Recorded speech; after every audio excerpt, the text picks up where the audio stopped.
Bonjour, c'est Anaïs Guyot. J'espère que vous allez bien. Je suis sophrologue consultante et j'accompagne les entreprises à replacer l'humain au cœur de leur organisation. Aujourd'hui, je voulais vous parler de créativité, d'imagination, de comment garder son âme d'enfant.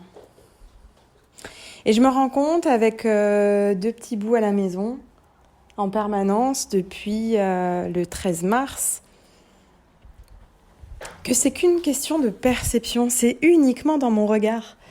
Nous habitons un appartement sans aucun extérieur. Et là, aujourd'hui, mon fils de 2 ans et demi a décrété que dans le couloir, sur un tapis vert et bleu, c'était la mer. C'est ça, chérie ? Oui. C'est une piscine ou c'est la mer ? C'est la mer C'est la mer. et la piscine. C'est les deux. Il a trouvé son maillot de bain et sa casquette dans son tiroir. Il est venu me voir dans la chambre de sa sœur avec son nouvel habit et il m'a dit que là, c'était la piscine. Et en fait, j'ai compris qu'il y avait juste ma perception qui pouvait l'empêcher de voir la piscine parce que là, on a décidé que dans le couloir, c'était la piscine. Et je peux vous dire qu'il voit la piscine. Il saute dans la piscine. Je lui ai même demandé si elle était chaude. Elle est chaude, chérie ? Ah, elle est un peu froide. Bref, une petite anecdote totalement personnelle, intime, même familiale, qui m'a fait réfléchir là-dessus. Il y a un pouvoir énorme dans nos pensées.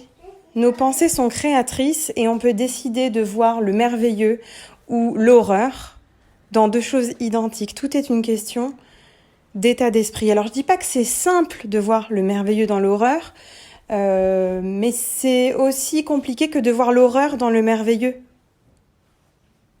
Et si c'était simple, ça se saurait.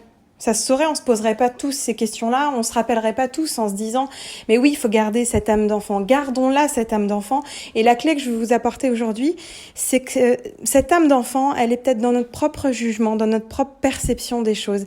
Et si au milieu de mon couloir, avec un parquet, on a décidé cet après-midi qu'il y avait une piscine ou la mer,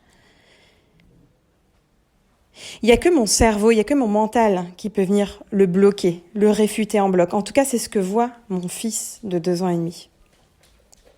Alors, je sais qu'on est dans une société où on a besoin de prouver les choses. On a besoin que la science nous prouve des choses pour nous rassurer, pour que ce soit totalement validé finalement par la raison, par le mental, par tout ce qui est cartésien, par tout ce que nous a apporté Descartes, justement.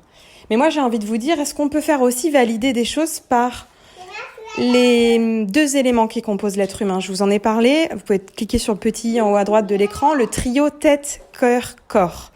Là, on parle de la science, de la raison, du mental, mais est-ce qu'on peut aussi demander la validation à notre propre émotion, à notre propre corps, s'il croit là-dedans? Si on cherche une validation scientifique, c'est qu'on veut une preuve pour convaincre notre mental que ça, c'est vrai. Mais est-ce qu'il n'y a pas une part d'intuition à l'intérieur de nous? Et est-ce qu'il n'y a pas des choses comme cette piscine qui émerge au milieu de mon couloir, que mon émotion, elle valide à 100%? Ou que mon corps, il valide à 100% quand je vois mon enfant qui veut sauter dans cette piscine imaginaire? Oui, on va aller se baigner. Je vous laisse sur ces mots aujourd'hui.